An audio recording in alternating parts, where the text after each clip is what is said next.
सबसे पहले जो काम करेगा उस बंदे को बचाने के लिए, जो केयर देगा, जो भी उसके लिए प्रोसीजर करेगा, उसको हम फर्स्ट एड बोलते हैं। ठीक है, आप एक मेडिकल एक्सपर्ट नहीं हो, आप डॉक्टर नहीं हो, आप एक नॉर्मल ह्यूमन बीइंग हो, अगर आप रास्ते में किसी को भी कोई केयर दे रहे हो तो उसको फर्स्ट एड बोलेंगे। जैसे घर पे अगर किसी को जल गया, किसी को इलेक्ट्रिक शॉक हो गया, किसी को बर्न हो गया, तो आप सबसे पहले कुछ ना कुछ तो करते ही होंगे ना।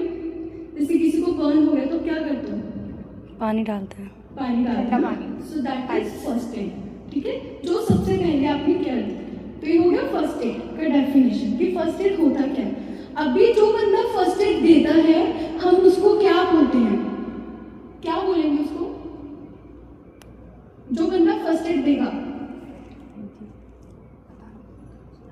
वो एक इमरजेंसी को हैंडल कर पाए, क्या क्या क्वालिटीज होंगी। लेट्स सपोज यहाँ पे एक जैसे वो कोई भी XYZ पर्सन पड़ा अनकॉन्शियस है, ठीक है, तो आप उसको एक एज अ फर्स्ट एड आप जाके क्या करते हो? सबसे पहले आप कब कहलाए जाओगे कि you are a good first aider? कोई आपको क्यों बोलेगा? पैनिक नहीं करवाना है और शांति से दिमाग से विद पेशेंस हमें उसको थोड़ा तसल्ली देनी है, जैसे उसको काम डाउन करेंगे first and then we will see whatever the situation is and accordingly then we will give the first aid. Yes, अभी लेट्स सपोज आप TMC में आते हो हमारे पास, है ना, आप में से बहुत सारे लोग बहुत सारे क्या, हम सब लोग भी गलत करते हैं। ठीक है, आप लोग यहाँ पे 3-4 बहुत सारे डॉक्टर्स आते हैं जाते हैं, आप जज करते हो ना कौन सा डॉक्टर यहाँ पे अच्छा है, कौन सा बुरा है, कौन सा मुझे अच्छे से कम्युनिकेट करके मुझे काउंसलिंग करके लोग यहाँ पे बात करते होंगे, आपस में ग्रुप्स में बात करते, वो बात अच्छा है। पर इतना जजमेंटल भी नहीं होना चाहिए। समटाइम्स हम फर्स्ट इंप्रेशन में गलत जज कर लेते हैं। ठीक है, जज करो, वो एक हमारा ह्यूमन नेचर है। तो आप क्या करते हो? जज करते हो ना कि यार वो बंदा पैनिक, खुद ही डॉक्टर तो खुद ही पैनिक कर रहा था, हमें क्या संभालेगा, है ना, होता है ना। हम भी तो डॉक्टर के भरोसे चल रहे हैं दुनिया में, है ना, भगवान के बाद तो दूसरा डॉक्टर ही है। हम कुछ भी हमें होता है तो डॉक्टर के पास जाते हैं ना। आपका भी कोई फॉल्ट नहीं, आप उन पर ट्रस्ट कर रहे हो, आप पूरा रिलाई कर रहे हो। तो ऐसे आप कब कहोगे कोई गुड डॉक्टर है? जब वो काम होगा, है ना। अभी मैं बहुत गुस्सा आ जाता है यहाँ पे ना, कुछ लोग आके बहुत इरिटेट करते हैं, मतलब उनका फॉल्ट नहीं है, ठीक है, हो सकता है उनका सिचुएशन ऐसा होगा, बट उस टाइम पे मैं बहुत फ्रस्ट्रेट हो जाती हूँ क्योंकि मैं पहले ऐसी सिचुएशन देखी होती है पूरे दिन में, और उस बंदे को लगता होगा यार ये कितने गुस्से वाले डॉक्टर है, कितने खड़ूस डॉक्टर है। पर जो बंदा मेरे से बहुत टाइम से डील कर होगा उसको लगा होगा ये बहुत काम डॉक्टर है। हर कोई मेरे बारे में एक अलग ओपिनियन बना के, ठीक है। रिसस्किटेशन मतलब किसी को रिवाइव कराना, ठीक है। तो हमने क्या करना है, किसी को हम कुछ CPR देके कोई एक्टिविटी करके उसको जिंदा करने की कोशिश कर रहे हैं। CPR देना कब है? जब कोई एक्चुअल में अनकॉन्शियस है, मतलब उसकी बॉडी में कोई उसके वाइटल्स काम नहीं कर रहे। वाइटल्स मतलब हमारा हार्ट पंप करना बंद हो गया है, और हार्ट स्टॉप्स वर्किंग, ठीक है, तब देते हैं CPR। ऐसा तो नहीं कोई हम घर पे फेंट हो जाते हैं तो आके कोई भी CPR देना चालू कर देते हैं। लेट्स सपोज आप ऐसे ही फेंट हुए हो बिकॉज ऑफ हीट स्ट्रोक और समथिंग लाइक दैट, और आके कोई आपको CPR दे, आपकी हड्डियाँ सब ऐसे ही टूट जाएगा, है ना। तो CPR कब देते हैं? जब एक्चुअल में बंदे का सब कुछ खत्म हो चुका होता है अंदर से, उसका हार्ट पंप करना बंद कर देता है, वो पूरी तरह डेड हो चुका है एक तरह से, ठीक है, तब देते हैं। तो सबसे पहले हमें मेन बस CPR का ही देखना है इसमें, ठीक है। बाकी जो है कुछ चीज़ें वो आपको इन जनरल रखनी है। अब जैसे घर पे किसी को बर्न हो गया तो आप क्या करते हो? सबसे पहले ठंडा पानी डालते हो, है ना। कभी कभी ऐसा होता है कि आपने ठंडा पानी डाल दिया, ठीक है, अब आप तो डॉक्टर नहीं हो, आपको तो नहीं पता ये कैसा बर्न है। बाद में कभी कभी नोटिस किया कि इसमें ब्लिस्टर बन जाते हैं, बड़े बड़े बुलबुले टाइप्स, है ना, उनको हम क्या बोलते हैं? ब्लिस्टर्स, ठीक है। फिर लोग क्या करते हैं, उसको घर पे ही थोड़ा सा समझदार बन के उसको फोड़ने की कोशिश करते हैं। यानी मुझे अच्छा नहीं लग रहा है मेरी बॉडी पे, तो उसको बहुत समझदारी से वो कैसे फोड़ते हैं वो विद नीडल सीजर, क्या महान काम करते हैं।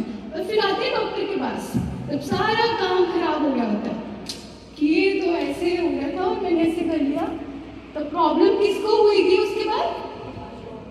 हाँ, पेशेंट को। फिर बोलेंगे डॉक्टर अच्छा नहीं था, है ना, होता है ना ऐसा।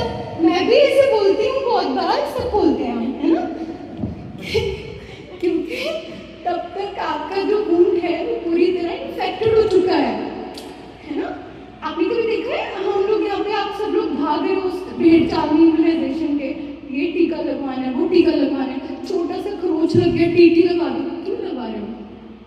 पता है टीटी क्यों लगता है वैसे? हाँ? लोहा वगैरह लगता है, लोहा कोई हाँ, लोहे से चोट लग गया, लोहे से चोट लग गया, कोई भी XYZ ऐसा कोई पार्टिकल लग गया। लेकिन आप जब सीजर लगाते हो तब आप उसमें जब नीडल घुसाते हो तब इन्फेक्शन होने का डर रहता है। हाँ यस, ठीक है। इसलिए कभी भी ऐसा ब्लिस्टर बने उससे पहले डॉक्टर के पास आना है। हाँ, अब आपको कैसे पता चलेगा कि नॉर्मल बर्न है ये दूसरा बर्न है? बर्न की ना बहुत सारी कैटेगरी होती है, first degree, second degree, third degree. अब जो पहला फर्स्ट डिग्री बर्न है उसमें तो कुछ नहीं होगा, सिर्फ रेड रेड हो जाएगा स्किन आपका, ठीक है, कुछ नहीं होगा उसमें आपने बहुत सारे रनिंग टैप के अंदर वॉश करना है हाथ को, पानी डालते रहना। और वो आप लोग क्या लगाते हो, पेस्ट एक्सेट्रा एक्सेट्रा, ठीक है। वो दादी के नुस्खे काम करते हैं बट सारे नुस्खे काम नहीं करते, वो काम खराब करते हैं, ठीक है। आजकल के टाइम में वो जो टाइम था कोलगेट लगाने वाला, वो टाइम भी अच्छा था, उस टाइम हम भी थोड़े समझदार थे, है ना। अब हम थोड़े से क्या हो गए हैं, स्टूपिड हो गए हैं, है ना।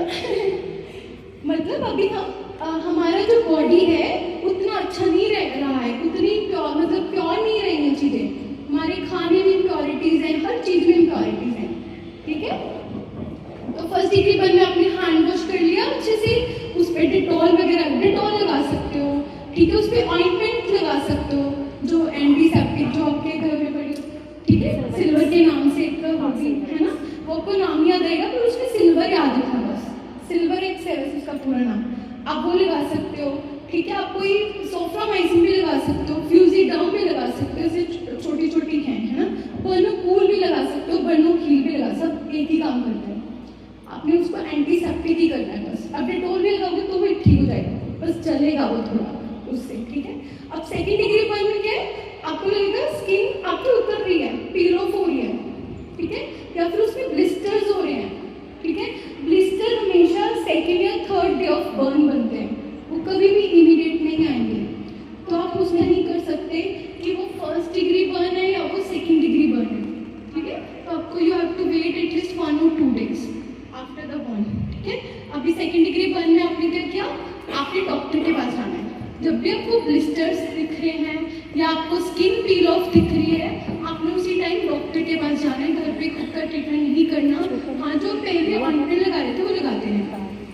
अब किसी को फ्रैक्चर हो गया, अब फ्रैक्चर को कैसे आइडेंटिफाई करोगे? यहाँ पे बहुत सारे बच्चे हैं, छोटे छोटे हैं ना, जो पार्क में खेलते हैं, उनको कई बार एंकल स्प्रेन हो जाता है, मतलब ऐसे एंकल मुड़ गया, है ना। तो पेरेंट्स आके बहुत पैनिक कर जाते हैं कि शायद इसको कोई फ्रैक्चर हो गया है। देखो, फ्रैक्चर को हम ऐसे आइडेंटिफाई नहीं कर सकते, ठीक है। हो सकता है वो नॉर्मल स्प्रेन है या वो मसल स्ट्रेच है, ठीक है। स्प्रेन में क्या होता है, स्प्रेन में ना आपको 1-2 दिन तो बड़ा पेन होगा, स्वेलिंग भी आएगा, पर जो मसल स्ट्रेच है ना वो हमें बहुत टाइम तक परेशान करती है, ठीक है। Sprain and muscle stretch both are different. कभी देखो अपने काफ में पेन होता है ना, और पेशेंट्स को लगता है मेरा विटामिन B12 कम हो गया, मेरा D कम हो गया। यहाँ पे बहुत सारे लोगों का वहम है कि B12 और D सब में पूरा होता है, मेरे में भी पूरा नहीं है, वो किसी में भी हो ही नहीं सकता कभी, क्योंकि हमारा जो डाइट है दैट इज़ नॉट गुड, है ना। हम चाहे कितना मर्जी एवोकाडो खा लें, कितना मर्जी स्पिनच खा लें, वो नहीं पूरा हो सकता भाई। अब बचपन से करनी होती है वो चीज़ें, ठीक है। तो हम क्या करते हैं, सप्लीमेंट्स खा रहे हैं काजू बादाम की तरह। आपको पता है वो सप्लीमेंट्स भी अच्छे नहीं है हमारी बॉडी के लिए। देखो, किसी भी चीज़ को ओवर में करना इज नॉट गुड, है ना। उसका एक लिमिट, हर एक चीज़ का एक लिमिट सेट होता है। लिमिट वर्ड क्यों बनाया गया है कि हर चीज़ को लिमिट में करो, तो ये सब है, ठीक है। फ्रैक्चर में अभी मसल अभी हुआ, कुछ पेशेंट को कोई मान लो वो चल नहीं पा रहा है, बहुत उसको पेन हो रहा है बहुत ही, और शी इज लाइक कि हो रहा है पेन, मैं नहीं बेयर कर पाऊंगी और चल नहीं पाऊंगी। उस टाइम पे आपने उस पार्टिकल को, वो पार्ट है बॉडी का, जो भी पार्ट है, न्यू फ्रैक्चर या लेग फ्रैक्चर, उसको मूव नहीं कराना है आपने, उसको स्टेबल ही रखना है आपने उस पार्ट को, ठीक है। और आप क्या कर सकते हो, उसी टाइम इमीडिएट आप कूलिंग के लिए आप आइसिंग कर सकते हो, ठीक है। हाँ, अभी बहुत सारे लोग हैं, कुछ लोग आइसिंग करेंगे, कुछ लोग हॉट कंप्रेसेस करेंगे। हॉट कंप्रेसेस मतलब सिकाई करेंगे। अभी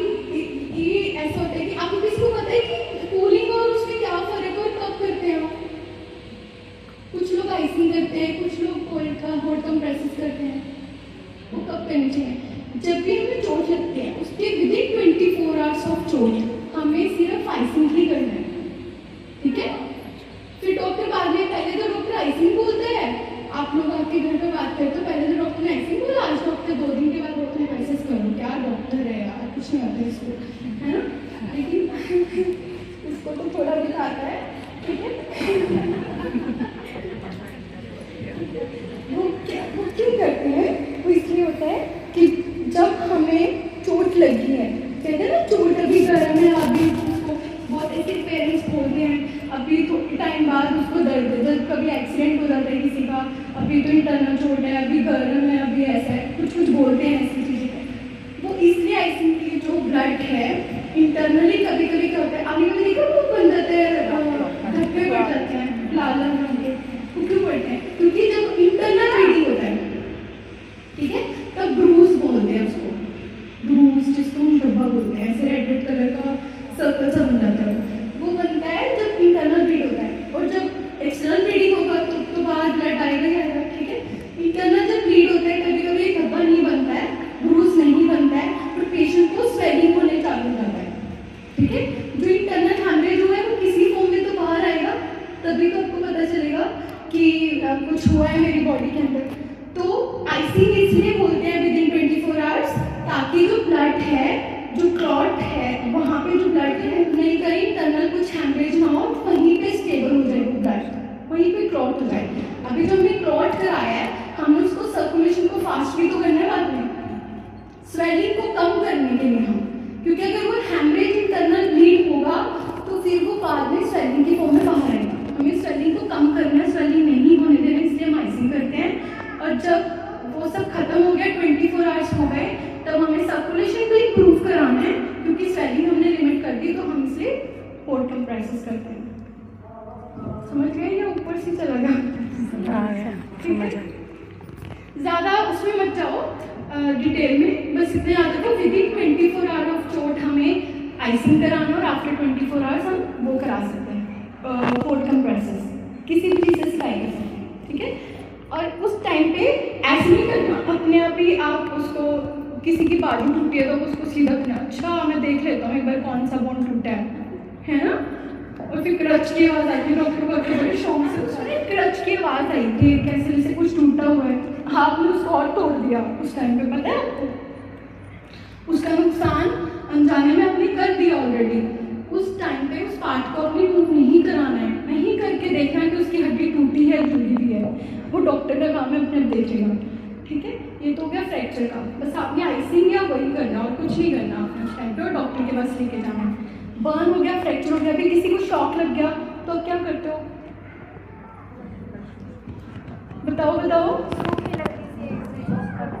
लकड़ी से, अब लकड़ी के पीस, हाँ यहाँ पे अपने वही करना है, यहाँ पे अपने वुडन के पीस से ही नंगे पैर नहीं जाना, गीले पैर नहीं जाना, गीले हाथ नहीं जाना। जैसे आप कपड़े धो रहे हो, बर्तन धो रहे हो, आपका कोई भी XYZ आपका शौक किसी को लग गया, उस टाइम पे पैनिक तो बिल्कुल नहीं करना कि अब ये क्या जिंदगी से, शौक से नहीं मरता कोई भी कभी भी, ठीक है।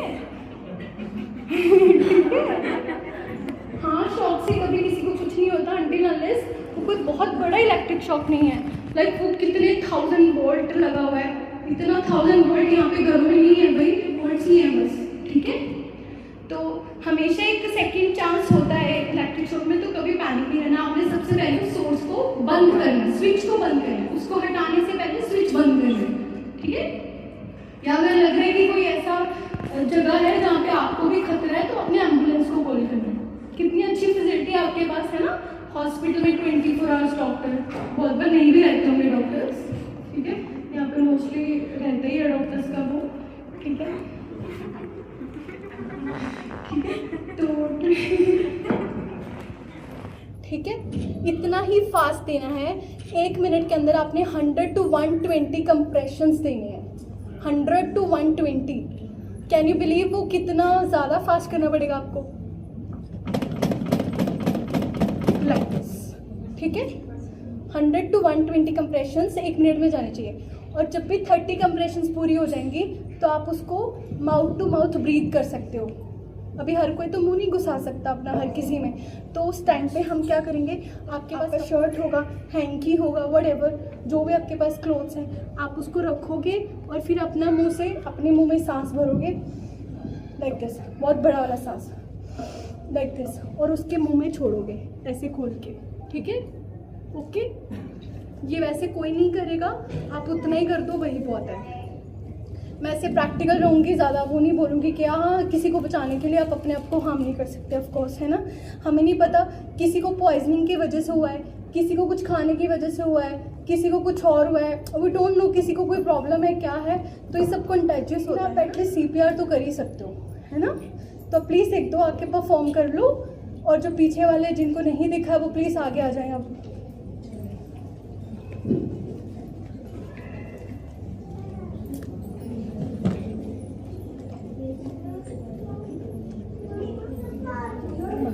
प्लीज, है ना, ये दिस वन, ये हमारी निप्पल्स हैं। आपने इसका सेंटर ऑफ द चेस्ट आपने 5 to 6 सेंटीमीटर डीप जाना है, इस पे आप चले जाओगे, लेकिन आप जब रियल बंदे पे करोगे तो आप कर ही नहीं पाओगे, आपको रेजिस्टेंट फील होगा, ठीक है। तो आपको लगेगा मैं ऐसे कैसे करूँ यार, है ना, क्योंकि इसमें तो स्प्रिंग सिस्टम है। उस टाइम पे आप जब करोगे नीचे जाएगा, लेकिन उसकी रिप्स टूटेंगी, तो लेट देम ब्रेक, बिकॉज अगर आपकी वैसे भी मर तो गया ही है, बट अगर आपकी एफर्ट करने से वो बच सकता है देन व्हाई नॉट, है ना। तो आपने ये हैंड रखा, फिर आपने ये हैंड ऊपर रखा, ठीक है। ये हमारे एल्बो स्ट्रेट होने चाहिए, ऐसे नहीं करना, ऐसे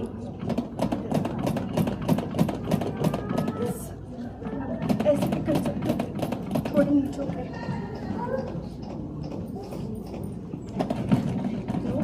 नो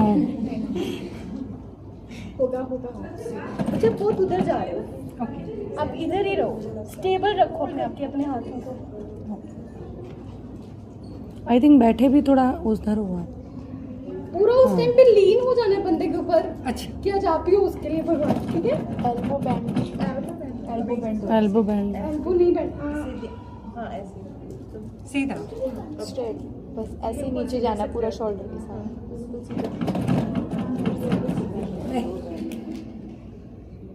क्यों होता है ये, anybody nose?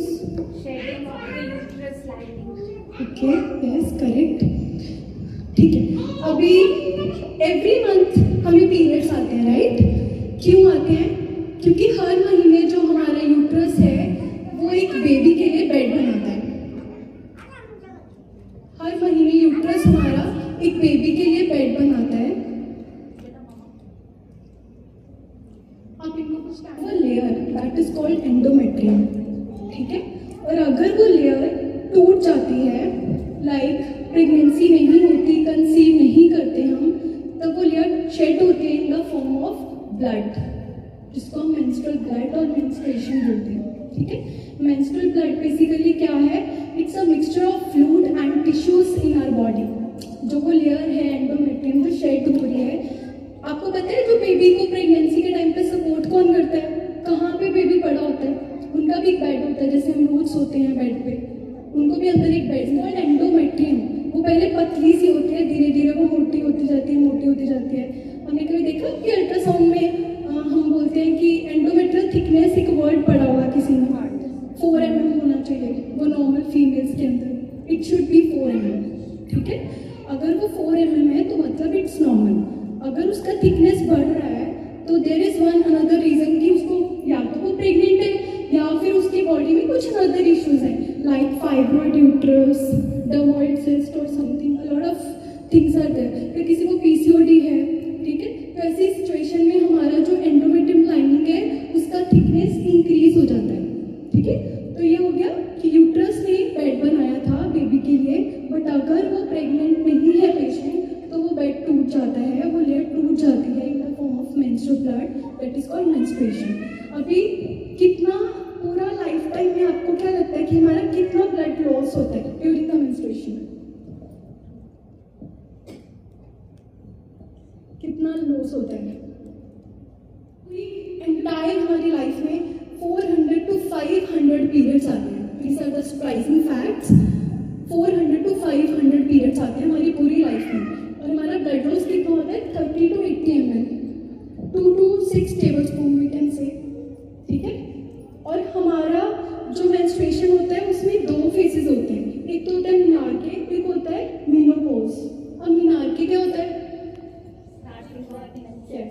Starting of menses, जब हमें पीरियड्स आते हैं, ठीक है। और मेनोपॉज क्या होता है? जब पीरियड्स खत्म हो जाते हैं। मेनोपॉज का एज क्या होता है? मेनार्के का एज क्या होता है? जो वैसे नॉर्मल एज है दैट इज 11 to 16 ईयर्स, जो पहले के टाइम पे होता था, बट आजकल 9 to 13 ईयर्स है, ठीक है। आजकल लड़कियों में जल्दी पीरियड्स आते हैं, वो एडवांस हो गया थोड़ा सा, but previously it was 11 to 16 years. जितना लेट पीरियड स्टार्ट होगा उतना ही लेट मेनोपॉज आता है, ठीक है। अभी हमने देखे कुछ लोगों को 38 ईयर्स में पीरियड्स आने बंद हो जाते हैं, है ना। 35, 36, 38, 39 पे हो जाते हैं, बट वैसे एक्चुअली एज मेनोपॉज का क्या है, जो सिग्निफिकेंट एज है दैट इज 40 to 50 ईयर्स, और 55 तक भी जाता है कुछ लोगों का, ठीक है। बट अभी ऐसा नहीं है, अभी पीरियड्स हमेशा जल्दी आते हैं तो मेनोपॉज भी जल्दी आता है, ठीक है, क्योंकि उसका भी एक साइकिल है। अभी सिम्टम क्या होते हैं मेंस्ट्रुएशन के, जिसको बोलते हैं pre menstrual syndrome, PMS phase, है ना। हम बोलते हैं ना गर्ल्स को बहुत गुस्से में है, बहुत इरिटेट हो रखी है, इसको एंगर इश्यूज हो रहे हैं। Actually they are not anger issues, these all are about our PMS phase, ठीक है। वो होना ज़रूरी है, दैट इज़ नॉर्मल, ठीक है, कि वो एक तरह से सिम्टम होता है कि अभी आपको पीरियड्स आने वाले हैं, that is a good thing. आपको पता है, आप पहले प्रिकॉशंस ले सकते हो, आप पहले ही हो जाते हो कि हाँ मुझे पीरियड्स आने वाले हैं। अभी क्या क्या सिम्टम आते हैं? कुछ लोगों को ब्रेस्ट में टेंडरनेस होता है, लाइक हैवीनेस, भारी हो जाती है, सोरनेस, ठीक है। कुछ लोगों को ब्लॉटिंग इश्यूज रहते हैं, बोलते हैं ना मेरा वेट बढ़ जाता है, मेरा पेट बहुत बड़ा हो जाता है, दैट इज कॉल्ड ब्लॉटिंग, ठीक है। कुछ लोगों को हेडेक होता है, ठीक है। कुछ लोगों को बहुत इरिटेशन होती है, मतलब वो बहुत अननेसेसरी रोती रहती है फीमेल्स। ऐसी बहुत सारी पेशेंट्स आती हैं मेरे पास कि मेरे को जब भी पीरियड्स आने वाले होते हैं, मुझे एक हफ्ता पहले बहुत अननेसेसरी रोना आता है, गुस्सा आता